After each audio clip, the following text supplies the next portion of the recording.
start us off. All right, it is going. All right, welcome everybody. Thank you. We're at 33, which is a good number. So welcome everybody from Rush and outside of Rush and Rush, Wisconsin West. We have quite a few of you guys on here, which we appreciate. I think everybody's muted, besides the people who shouldn't be muted. So thank you all for doing that, or I did it as some of you came in. All right, so this is a show, I guess we're doing. You want to call it a show, a segment, an edition of group chat, whatever you want to call it. We call it Rush Wisconsin Coaches Chat. This is the second time that the second episode. Let's go with the show. I like the word show. So this week we have Rob Blake and Joe Sagar. I'll let them introduce themselves because they'll do a much better job than I will. So guys, I will rotate the questioning. I just think that that's a little bit easier. Last week when we did it, I just had Mooney go first because he's older and wiser, let's say. So I'll do my best to kind of bounce back between the two of you.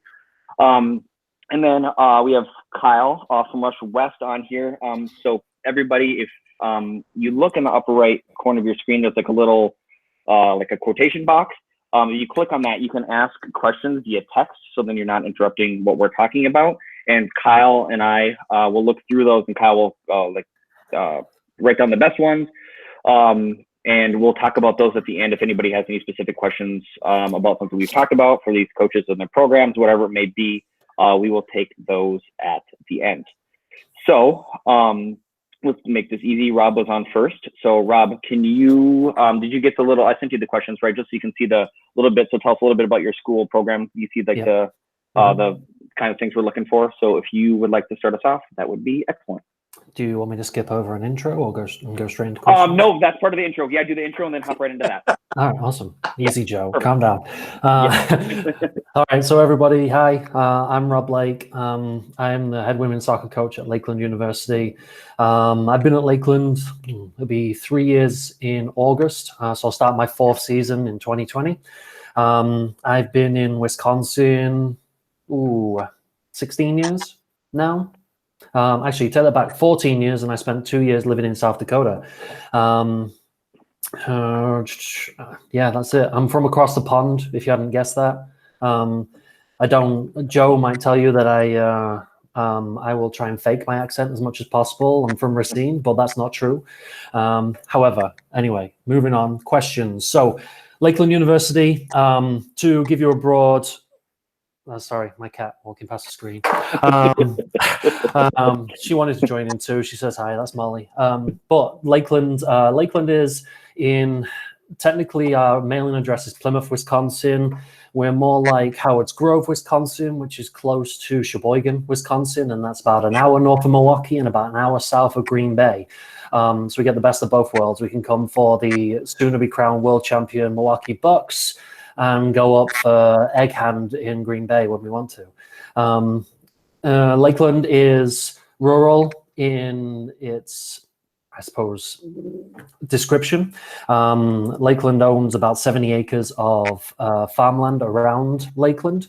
And that I can talk to that in a little bit of plans we're looking to do with that. But Lakeland is a Division III private institution in Wisconsin. We have 6 campuses in Wisconsin, and we have 1 in Japan. And our campuses, apart from the Sheboygan Howard's Grove campus, are all satellite campuses. They're more for evening weekends and for adults who are going back to finish degrees or do whatever. And our main campus in Sheboygan is the one where our undergrads for most of the part. And there are about between 800 and 900 undergrads on campus. And we also have faculty housing on campus, but that's neither here nor there. To get to the point of the questions here, our strongest academic programs, we have your regular ones like your business, international business, entrepreneurship, your biology, chemistry, exercise science is one of our more challenging majors, let's say. But I like to look at that as, if you're not challenged in that major, how can you go on and be the best athletic trainer or physical therapist or whatever it is you want to go on and be if you're not challenged at the undergrad level? We also have a really good education program across all levels of education. And yeah, they're our strongest academic programs. Our size and location I already went over. For our squad and our school in general, we get a good mix of student athletes from all across the country. And as I alluded to into our introduction, we have a campus in Japan. So we get a lot of Asian student exchange students. Yeah, right. So we have a good diversity on the campus. For women's soccer in particular, I've got a kid coming in from California. I've got someone from Wyoming on my squad, Virginia, plenty of Illinois, and plenty of Wisconsin. We've got also someone from Michigan. So we've got plenty of ties here and there all around the country. Key program accomplishments: we have been conference champions twice. In 2002 and 2003. And in fact, in those years, we had the top goal scorer in the country and also top point getter in the country for Division 3. She was actually an international student from England who now teaches, I want to say English in India or somewhere out in Asia, somewhere in that region. Anticipated goals for this coming year. Well, we've got a incoming class of 15 right now, and of that 15, I'm very, very excited for what we have coming in. Not only for what they can do and what they can bring, but also the mesh that it'll bring for what we have coming back. And so our goals this year are improve what we did on last year, which was a little bit of a down year. So getting up in conference, getting into conference playoffs, having that winning record to start off 2020 and then push on for the rest of the decade. That cover it? Awesome. Is that enough information? Yeah, that's great. No, excellent. Yeah, awesome. It's really, really great. Yep. Joe. Good evening, everyone. Joe Sager, head women's soccer coach at Lawrence University, located Appleton, Wisconsin. In terms of size and location, we hover between 1,500 and 1,600. I'm just laughing at Molly here, coming back on screen. 1,500 to 1,600 students. We are 100% an undergraduate university. We don't offer any post-baccalaureate degrees. Strongest academic programs. Our most popular major on campus is actually pre-med and biochemistry. We are known for our music conservatory, which often you hear people say Lawrence is it a music school?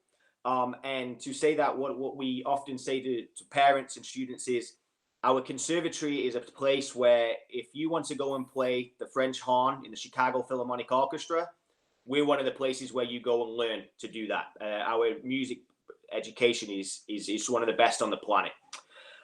In terms of where are most of our players from, our women's soccer team reflects the campus population, which we're about 85% of out-of-state students. So we recruit all over the country, similar to how Rob said. We have students coming in this fall in our recruiting class from Connecticut all the way west to California. Obviously, Wisconsin and Illinois are kind of our go-to places, similar to most Division 3 schools in the area.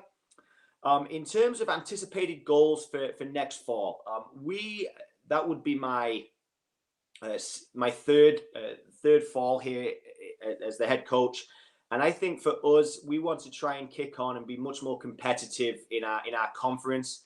I think a goal, cautiously optimistic, would be to push to try and make the postseason. This fall would be a reasonable goal for us as a group. We're a very young squad, so that's going to be something which is going to be exciting for us to try and accomplish this upcoming fall. Awesome. Why don't I stick with you, and let's move into the second question here. So, it varies between division and what, NAIA, JUCO, Division 1, 2, 3, how and when coaches can talk to players. So what is your preferred way of players to connect with you and discuss that a little bit? Yeah, we're blessed that in the Division 3 world, we can communicate electronically with players pretty much whenever we want year round. However, that being said, I prefer personally to kind of be on almost like an 18-month out cycle. So right now, we are talking to a lot of 2021 high school graduates, university class 2025.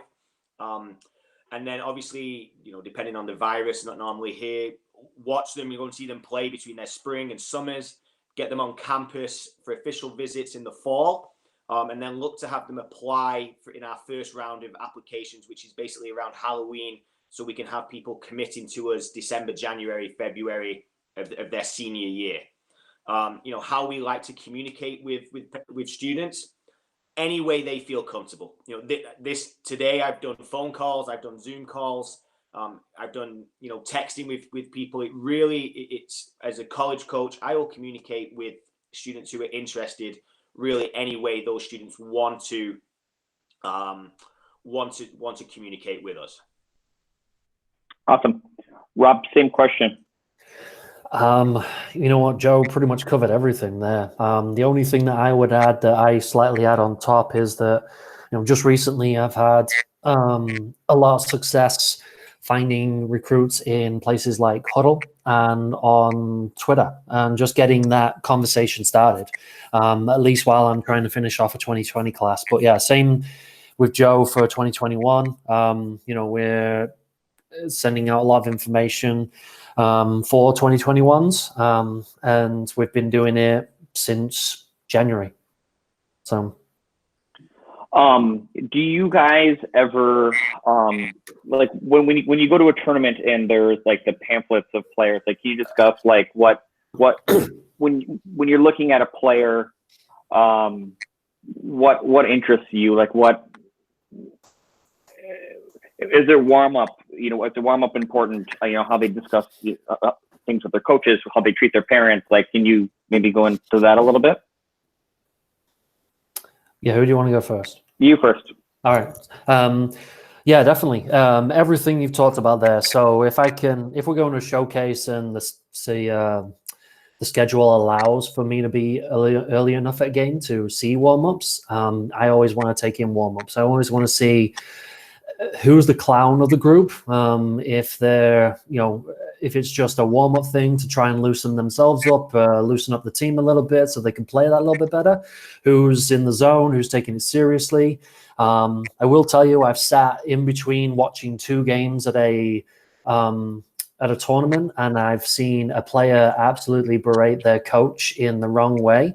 And I instantly put down no and moved on and went away from that player. And that was towards the end of the game, and she wasn't happy about coming out at the time she came out, and went to town on the coach verbally, and it wasn't a good sight, me being there that close. So that's definitely a no-no, the way they talk to coaches, or the way student athletes talk to their coaches, the way that they talk with their parents after the game.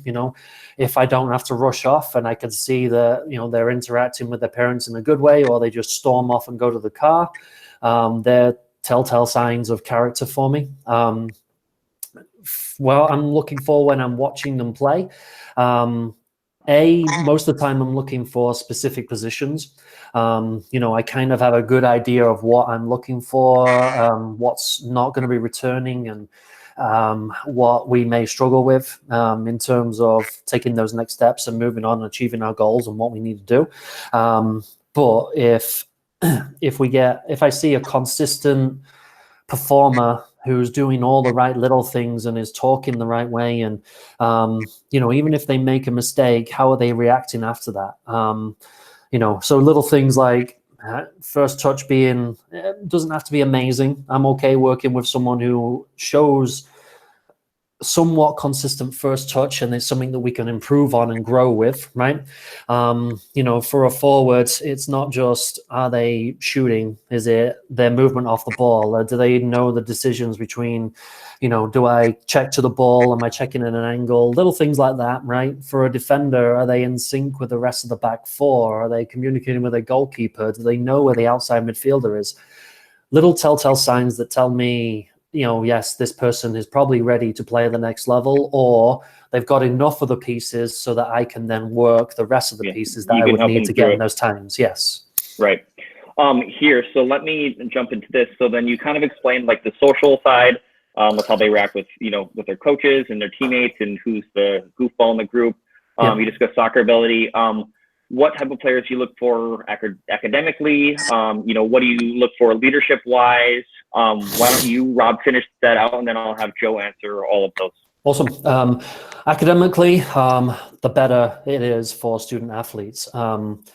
As I've been working with some 2020s who are high financial need, but low academics. And so that plays a big part, not just in getting into school, but also what financial aid money is available for you if you need it, right?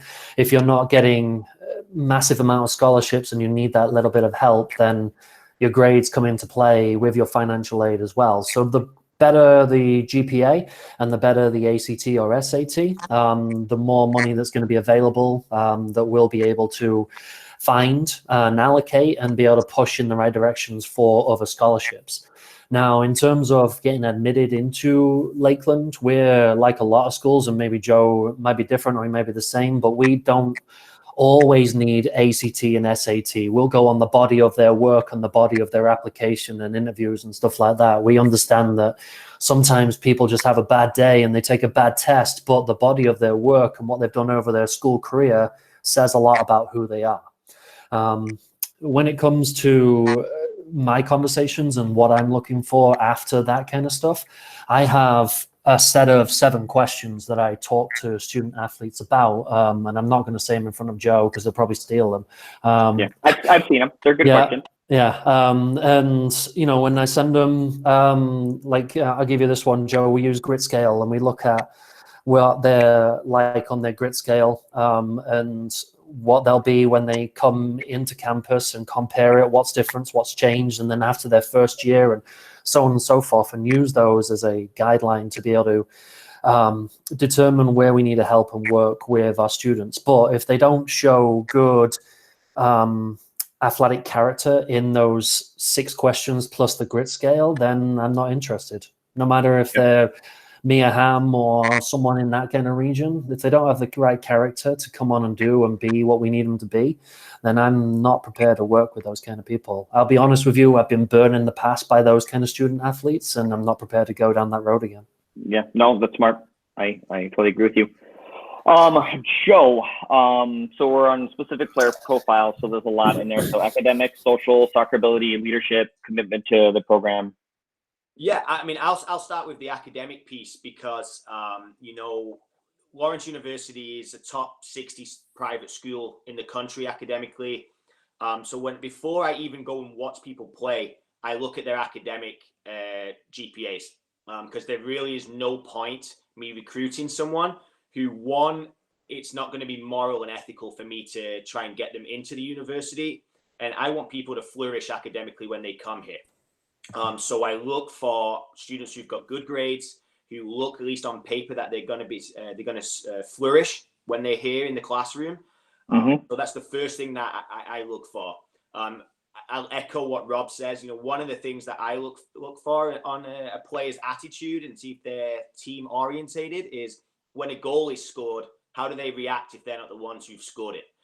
Or if they are the one who scored it, does the team rush to them and give them a high five and a hug and a pump that they've got some success? Or are the team like, oh my goodness, Susie Snowflake's done it again and no one really cares about her?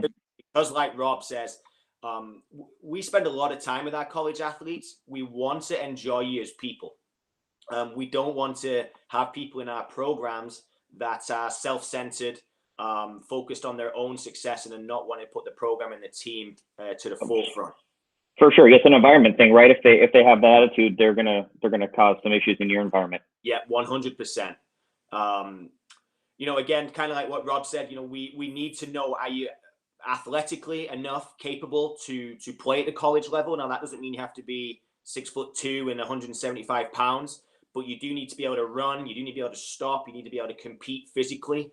Obviously, tactically, do you know when to step? Do you know when to drop? Do you know when to provide an overlap run? Do you communicate with your teammates to give informative communication, not just noise? Nobody likes the person who's just shouting left or over or cover. We want to make sure people have the ability to be giving intelligent communication.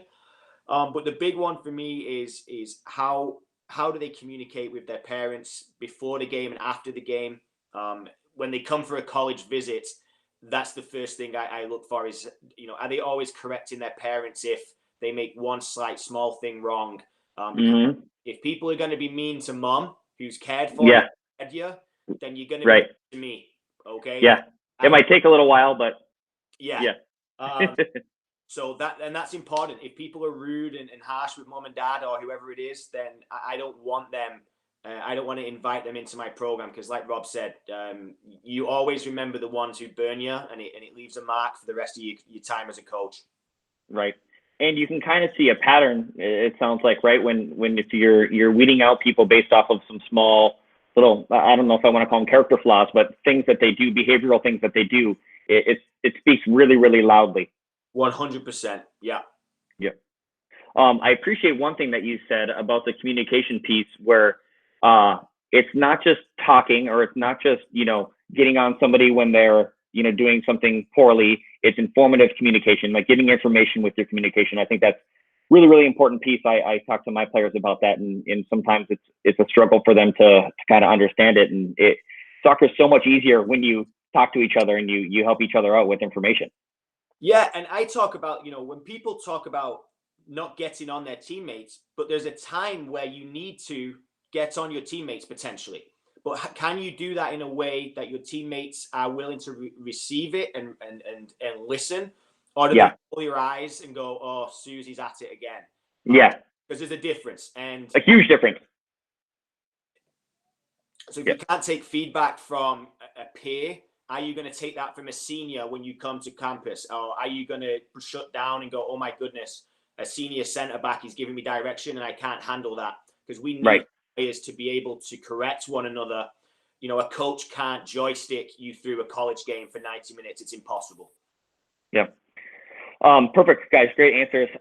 So Joe, I'll stick with you. It seems to be the way to, this is going really well to transition. Campus visits, I know that our players, don't always know the best times of when to visit campus. How do I set it up?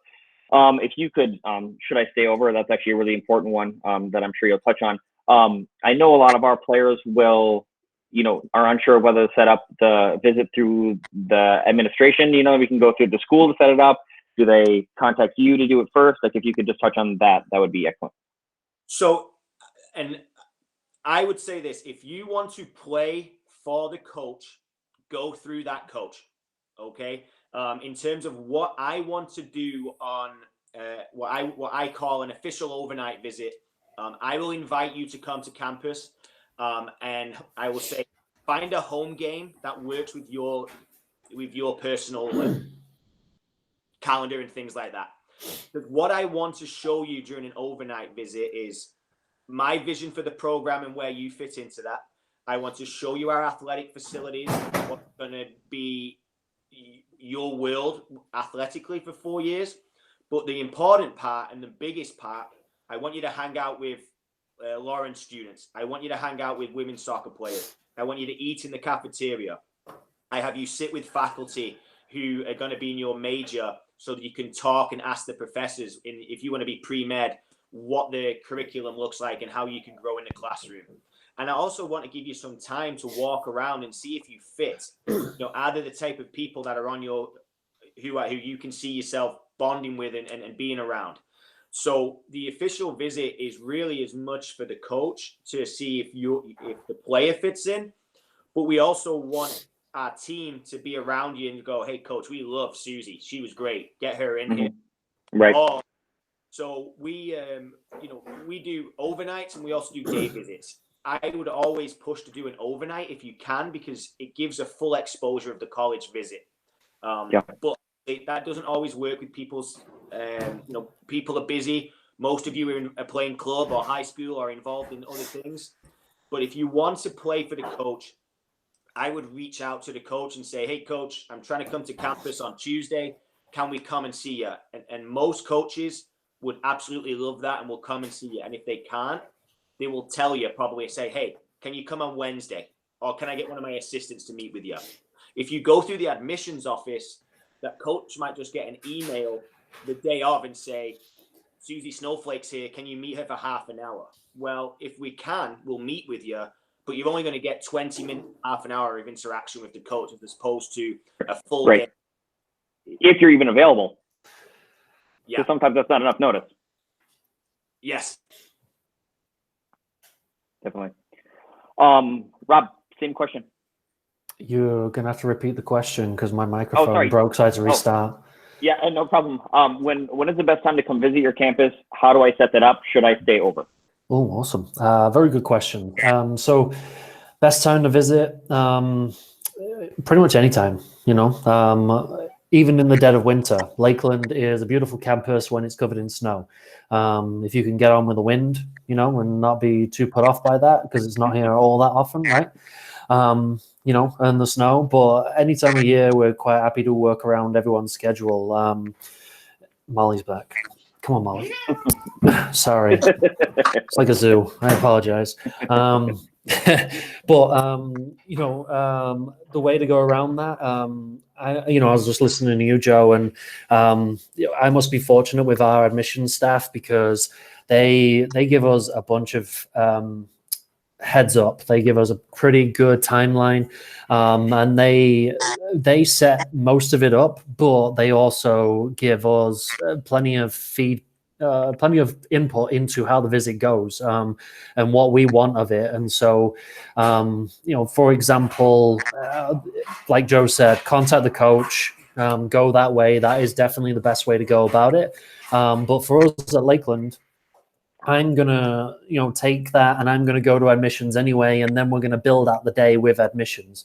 So then you're seeing every bit of campus and you're not just seeing the ladies on our team, but you're also seeing the people and meeting the people at Lakeland, because that's also one of our biggest sellers is that Lakeland, the people who work there, the people who are there for you on a day-to-day basis, that are going to be your professors, they're going to be your success coaches, those kind of things. They're the people we want you to meet. And even if it's 10, 15 minutes, hey, how you doing? This is a little bit about me. This is what I do. That kind of stuff helps set us apart because we know our people at Lakeland are that amazing that we want you to meet everybody, not just the team. And yes, definitely do overnights. Do all that through the coach. For us at Lakeland, we have it a little bit unique. We have multiple different ways that you can experience an overnight. We've got your regular singles and doubles in the residence halls. We've got what is I forgot what it's called, a Cuban type living where you have your own space and then you have a shared like living room and kitchen area. Where it's not like a bedroom, it's like a little, basically like a cube. And then we also have apartments on campus. So we can give you all three of those different experiences with an overnight too. So yeah, Joe's points all across the board. We just add in a little bit more. Awesome. So good. Yeah. Just add, one of the things that I would say to the parents that are on the call, I assume there's some parents listening. One of the things that I offer during my overnights, if parents are on campus, I try and give the parents at least half an hour where it's just me and them, so they can ask questions about my vision, about how we treat our players. If things, for sure. So don't be afraid, parents. Like some coaches will offer that openly and transparently, but one of the things that is, and I know this is the same with Rob, we care for our players and we want the parents to be excited about their players coming to play for us, and we're being trusted with their daughter's development over a 4-year span. So we want you to feel comfortable asking us questions. So I always try to give that option anyway, but I think most college coaches would be happy to spend some time with you and talk you through the process, whether that's the financial side of things, whether it's the development, like whatever that may be. But I think sometimes there's this illusion out there that coaches want nothing to do with parents. And I don't, at least I'm talking for, in my opinion, I'm recruiting the family to come and be a part of it. And I want them to feel comfortable sending their daughters to Lawrence University and to be a part of my program. Yeah, that's really cool. And a really interesting piece that I got last week when we did this is Nick and Joe said it was a red flag when coaches don't offer an overnight. That you should really be, for those of you who weren't on the call last week, I just wanted to bring that up because he said that that's a really interesting sign into maybe some stuff going on with their program that, why they wouldn't offer an overnight. That's a big red flag that you should be careful about that if coaches aren't willing to do that. Do you guys agree with that? You're nodding, but I was going to give you a second to respond to that. Go on, Joe. Yeah, I would say if people are trying to hide their campus community from you, that asks more questions than it gives. I mean, because ultimately, for me as a coach, I want to retain students, and if they come and they haven't seen what campus looks like, and they haven't seen, like Rob says, they haven't seen what it's like in the winter. Well, it's going to get cold in the winter, so there's no point hiding that from people, because when winter comes, they don't like it, they leave. You've wasted a lot of energy and resources with that. So I think that's probably what those coaches were alluding to there is coaches want to show off their campus. Right. Yep. Mm-hmm. Rob, do you have anything to add to that?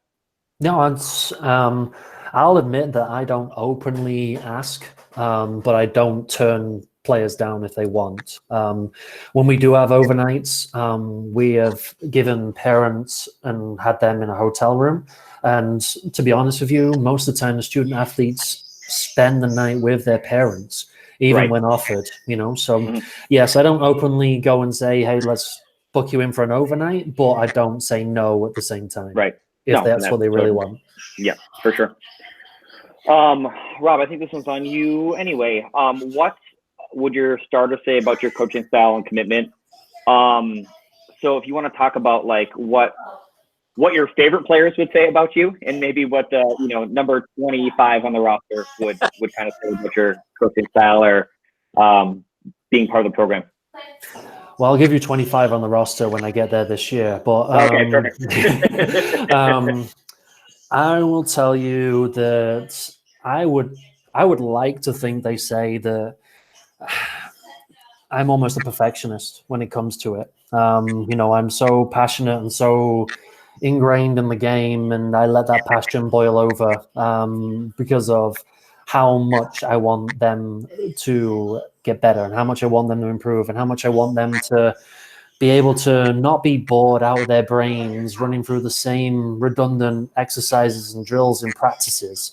I openly talk with a lot of my players about what they got from practice, what they like about practice, what they don't like, what they want to see improved, what do we need to change, what's the words going on around the team, those kind of things, because I'm always looking for, I look at it like we're almost customer service to an extent, because if they're not happy with what I'm producing, then I'm going to lose them. Joe talked about retention, right?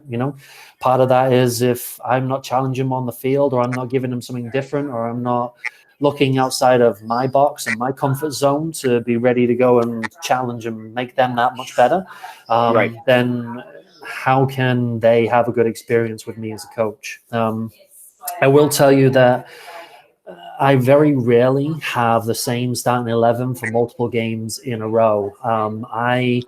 I like to drive competition, and I like that competition to be driven in practice. So there's always an opportunity for someone to outperform and produce and get that opportunity for a shot at a starting position or more minutes that then will lead into a starting position. Yeah, I like that. We've been trying to figure out ways to do that internally as well, that sometimes it's tough. Our players who are on a top team are really competitive, and then they go to a program and then they're on the bench for a year and a half and they struggle with that, So I like that idea of creating it internally, because players have to get used to that. That's the game. Yeah. That's how it goes. Any squad in the world, that's how it goes. Exactly. So, right. Yeah. Joe, same question. One of the things that I talk about that's very important to me, I coach how I wish I'd been coached. And what I mean by that is I love, like Rob said, and like probably Matt, I love the game of soccer. I want my players, when they come to training, to enjoy part of their game. And we're going to get, I think I would be described very detail oriented. But I also a couple of names coached by me. Fun as well. Good people. That might. People, Yep. is that better? Joe, yeah, that's better. Yeah. Okay. Sorry, I was the background noise there. Yeah, that's okay. So I like to be intense. I like to be intentional in my coaching style. I don't like doing things for the sake of doing things. But it has to be fun. You know, I describe soccer as an art, and I want my players to be able to feel free to express themselves. And if they're afraid of me as a coach, I don't think we're going to get the best out of our players. So I think most of my players would probably echo that. In terms of the players who would probably criticize me, I would say once you've had your chance and you have another chance the third time, and the older you get in my program, the less chances you get as a coach. And I'm more than happy to leave seniors and juniors out of the team for first and second years because I know you've been told, I know you've been shown the film, and I know I have tried to work with you on an individualized basis. So I think one of the big differences about the college game, especially once you get into the conference games particularly, we need a win. And if you're not helping the team do that, then you will be left out, and I'm okay leaving you out of the team. Well, it's also a good lesson to learn about complacency and just kind of thinking that you're on top and that you don't have to put the work in like the other ones. And that's it. I mean, me and Rob are going to play a game in the fall, and I bet between our two programs, it will be made up of first and second year players, highly likely. And we have no problem doing that. And I know some of me and Rob have spoken about that a number of times. And if you're good enough to play in my program, you'll play as a first year student. Hopefully you'll remain. But one of the things I say to my students during the recruitment process, my current students, is in the off season, my job is to find a replacement for you. Your job is to stay in the team, and come September 1st, we'll find out who's done the best. Right. That's good motivation. Or it should be, right? If they want to keep their space in their program. Yes, for sure. Yeah. Joe, I'm going to stick with you. So I'm going to skip question 7 because it's what is the best way to be evaluated for your program? But we've kind of discussed that with his question earlier. You guys ended up hitting on it, which is great. So can you, I'm going to add like a double part to this. It should be very similar though. Can you describe like a typical week for a student athlete in your program? And then as you go through that week, can you just expand out to like a year and just kind of, you know, give like a general, what a year looked like after the week? Yeah. So why don't we start at the start in terms of what, if you were arriving as a first year student during preseason and go through an academic year. You know, at Lawrence, we're a trimester school. And one of the really uniquenesses of our academic calendar is our student athletes arrive to campus the same as everybody else, like the third weekend in August. But at Lawrence, you don't go to school until the third week of September. So we have almost a month where our student athletes are being coached, are playing games, and are living on campus, but are not going to class.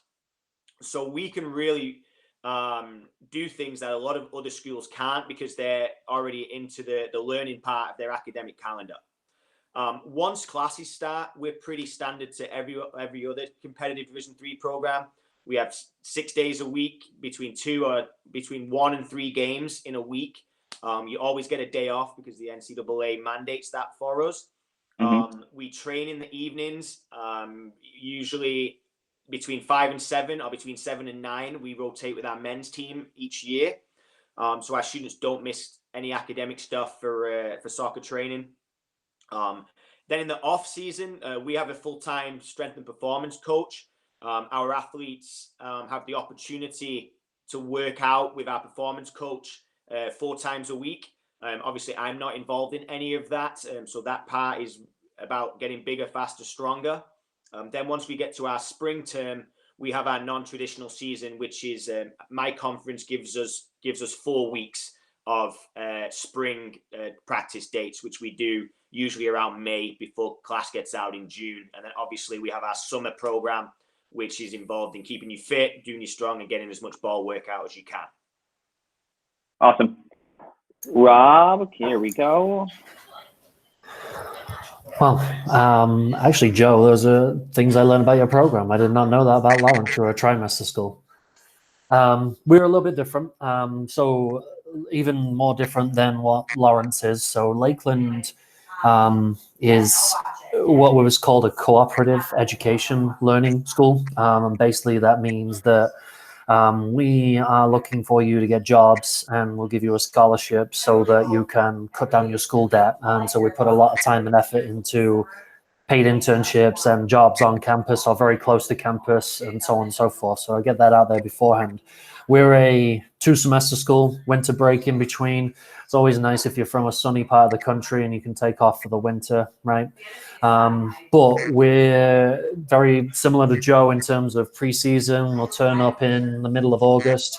Preseason, usually 2-a-days, 6 days a week until we get into that first game, 1st of September. And then for us, school starts actually the Monday before that, so that 30th or the 31st of August, whatever day that is. For us as a program, because of the way Lakeland is set up for the co-op program, because we want our students to have the best opportunities to be able to work or have internships, we practice in the morning. So we go from 5:30 to 7, and then that leaves an hour for students to be able to get breakfast, get showered, and get to 8 a.m. classes if they have them. So go to class 8 to 4 potentially, and then that leaves lots of time for jobs, internships, study tables, those kind of things at night without the worry of having to go to an afternoon practice.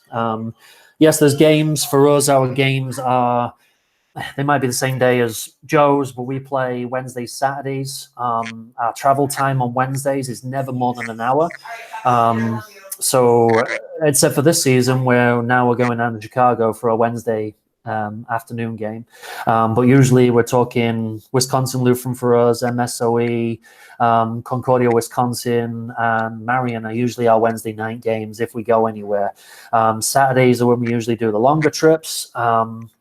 And so that's really how season goes. You know, we have our non-conference schedule, which is a bit more loaded, 1 to 3 games a week, like Joe elaborated on.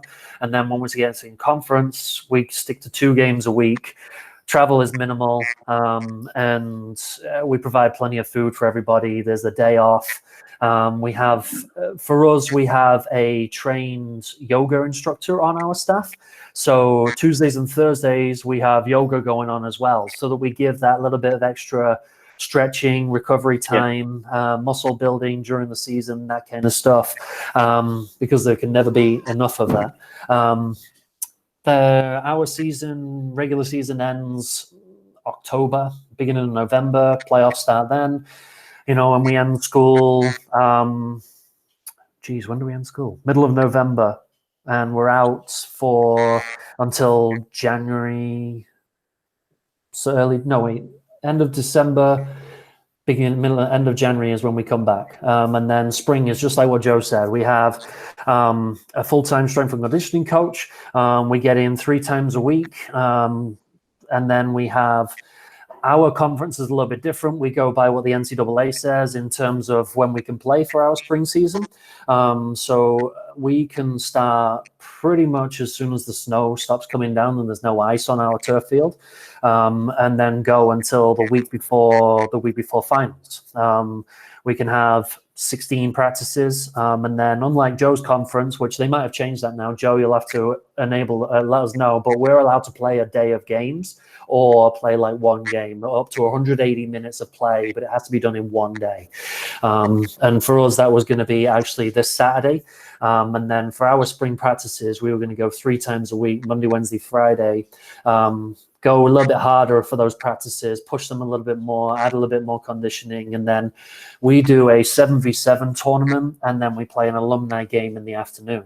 And then, as Joe said, summer programs. For us, our summer program is a 45 to 50 minute, 5-day-a-week workout, but it's using stuff that you would have at home. So we don't ask you to go and buy like weights and stuff like that. A sturdy chair, a set of stairs, a milk carton that you filled with water, those kind of things. But you go for 45 to 50 minutes, 5 days a week, start off with building your strength, and then as we get closer to season for the next season, it gets more and more into conditioning. I think that covers everything, right, Matt? Yeah, it does. Yeah, no, I appreciate that. So it sounds like for both programs, obviously in every program for the most part, spring is a little bit lighter, but then you guys definitely have a good balance between work, school, social life, soccer. It all kind of can balance all together. So I go. One of the things that I would add to this, and it's funny that we have both me and Rob on again, but you talk about when my program has training and when Rob's program has training, and it both builds into working with our respective students to make them be as successful as they can be. Right. And it goes back to you as a student, and for the young people listening, finding the school that's going to have the best fit and make you the most successful. My students would have no interest training at 5:30 to 7 and then going straight to their biochem lab. And then Rob's students would have no interest training 7 to 9 because if that's when they're working or doing an internship. Now, it doesn't mean that I'm right and Rob's wrong or the other way around. It just serves students to be successful the best way. We're both Division 3 schools, but have completely different ways of doing things. And it all goes down to you all finding the right fit where you can enjoy your college experience and college athletic experience the best way. Yeah, that's a great addition. So here, what I'm going to do now is Kyle's got a meeting with a player at 6. So Kyle has a Q&A question he's going to ask, and then I'm going to ask one more just because it has to do with the kind of times we're dealing with being indoors and such, and then we'll kind of close things out because we're kind of approaching an hour right now. So Kyle unmuted himself. Go ahead, Kyle. Hey, Rob and Joe, my question that I have for you guys is kind of what will set your school apart from others that a player would be potentially looking at, both from an academic standpoint and then a soccer standpoint? Joe, as you're clearly younger than me and very much want to get off this call and shower and shave, you can go first. I would say, the fact that our graduation senior rate, 99% of our seniors within 3 months of graduation are either employed or in a graduate school in the field of study they went to school for, really shows that when you come to our university and your degrees in creative writing or your degrees in pre-dentistry, you're going to be employed after that in that field of study, which ultimately is very important for me as a coach, that we are setting our students up for success. I would say in terms of athletically, why people should come and play for us, apart from the simple fact they get to hang out with me for 4 years. We're in a conference that I believe Lawrence University is has the academic ability to recruit high quality student athletes. I think our facilities are some of the best in the Division 3, especially in the region. And our location of being in downtown in a pretty cool city that gives you the opportunities to get off campus and live your life away. When you couple those three together, we have an opportunity to be very successful and not just have good education and good student life experience, to also have the opportunity to push to win a conference championship and have the opportunity to play in an NCAA tournament. Awesome. Rob. Great. Slightly different, but for us, Lakeland, at least the thing that I really like about Lakeland is they're on the forefront of being a trendsetter, being the first in Wisconsin. For example, we're the only co-op program or co-op institution in the state, so we're going to guarantee that you'll be able to keep your school debt to a minimum or even get rid of it. You will be guaranteed up to 18 months of paid internships, again, like Joe said, in your field, right? Which will then put you on top of the resume piles for grad school, for going on and working straight away. Part of that co-op program as well, we have some really great partners that won't only just put money in your pocket, but they'll also be able to pay some of your school bill for you too in return for working for them.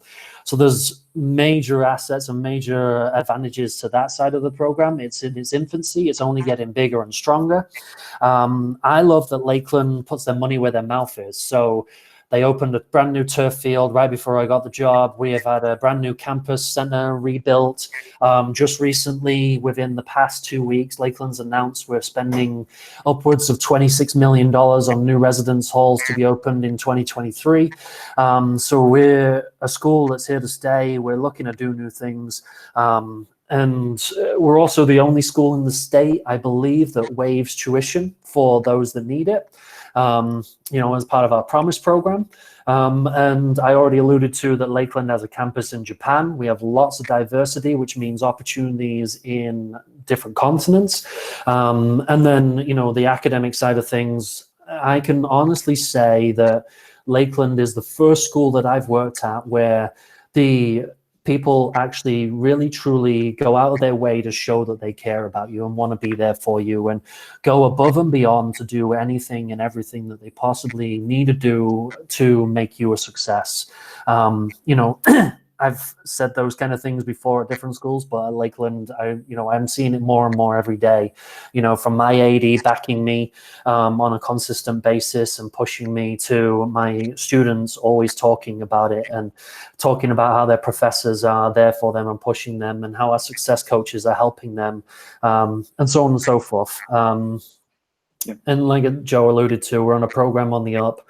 We're getting better every single day, every single year, and we're going to be pushing to go on and have even better facilities and have even more coaching staff and people who are there for you, and have better competition, which leads to better results, which leads to a better experience, which leads to national and conference and national tournaments and that kind of thing. Yeah, that's great.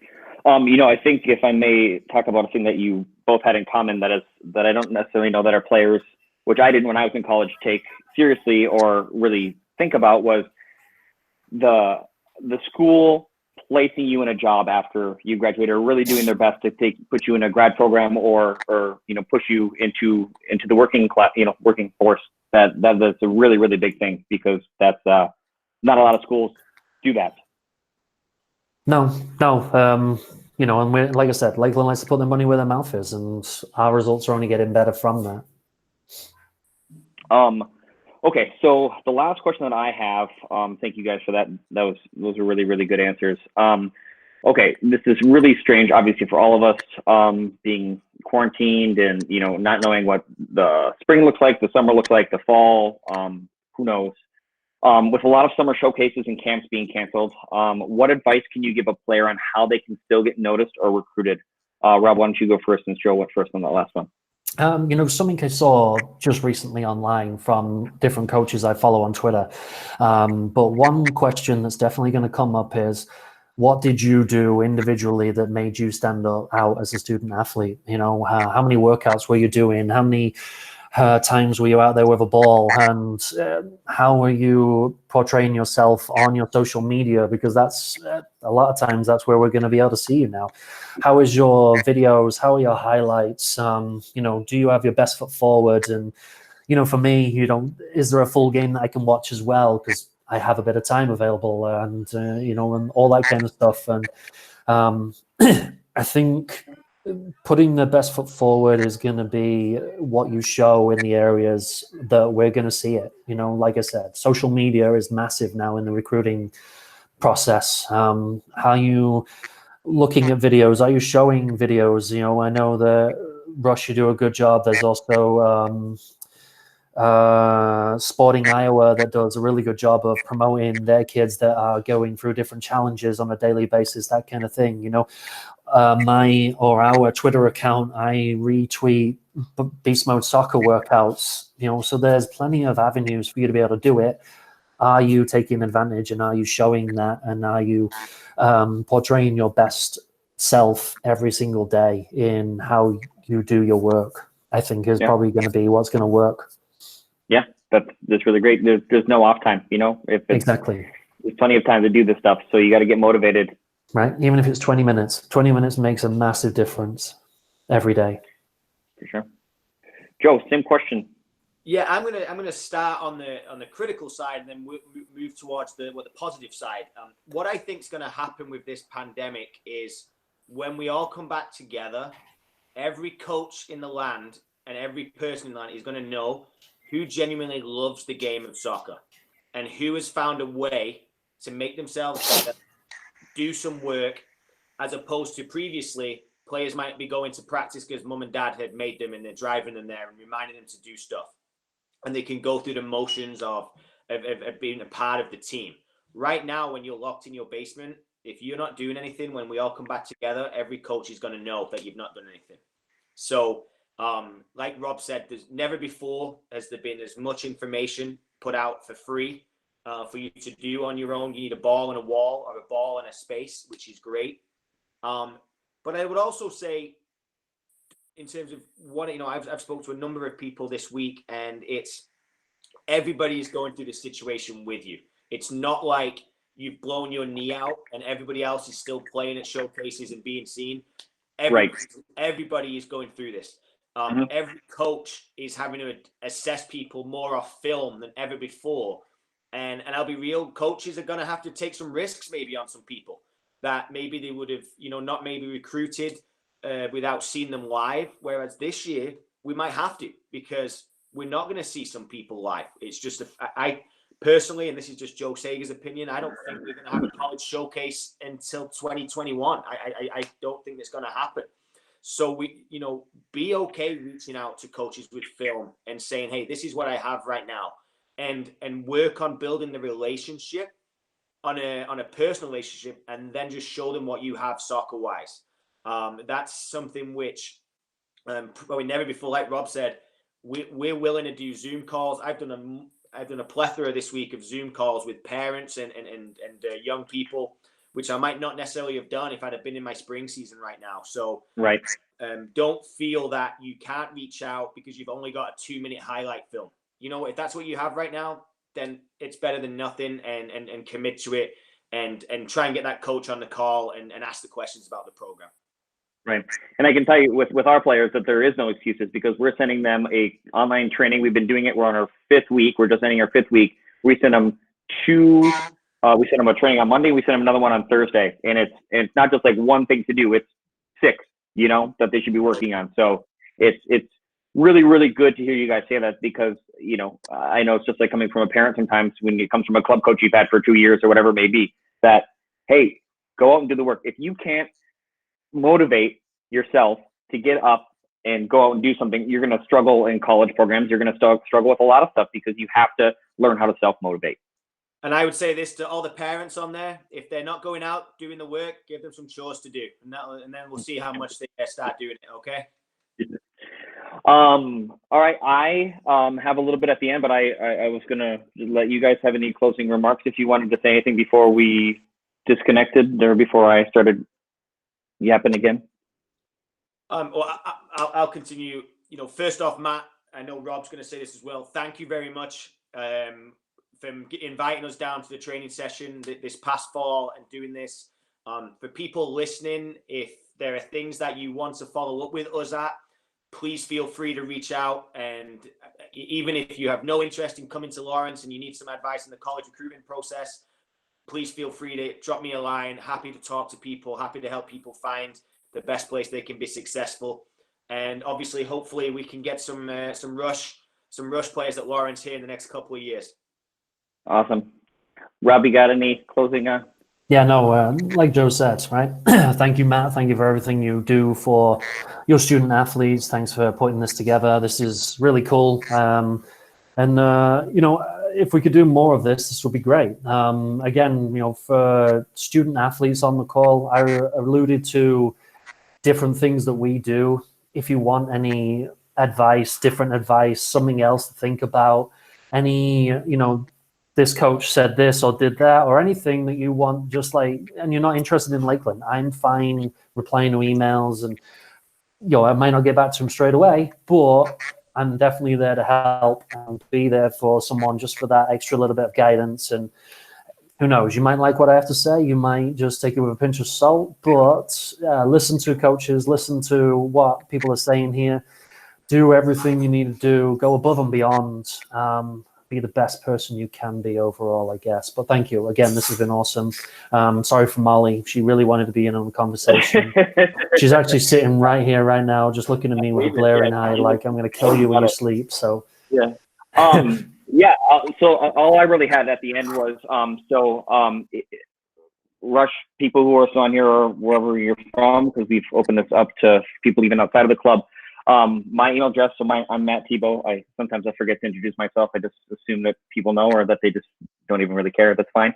M as in Matt, Tebow at rushwisconsin.com. If you have questions about this chat tonight and you can't find these guys online for some reason, I can definitely connect you. Or if you have questions for me about this, if you go to rushwisconsin.com, we have all of the soccer chats, the coaches chats on there. So we'll have Joe and Rob's names, so you can easily Google their information, because I'm assuming that they're really looking for emails because they're at home on their board, so they would like you to email them and ask them some questions.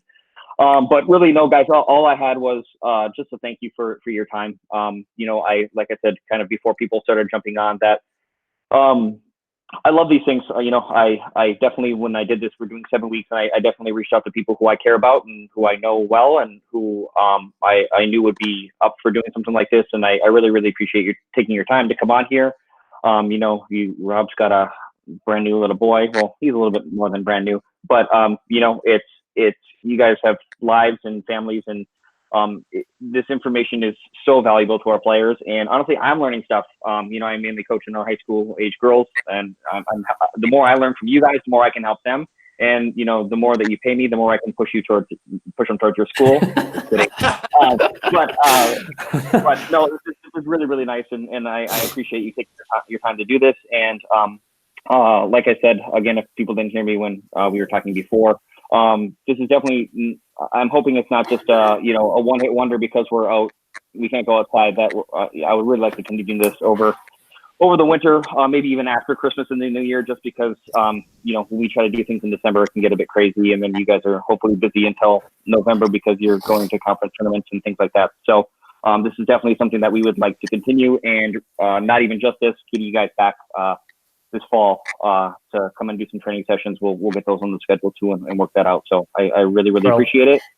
So thank you for your time, and hopefully I get to see you guys outside soon when we can all hang out. So sounds good. Thanks, man. Thank you. Awesome. Yeah, thanks everybody for hopping on.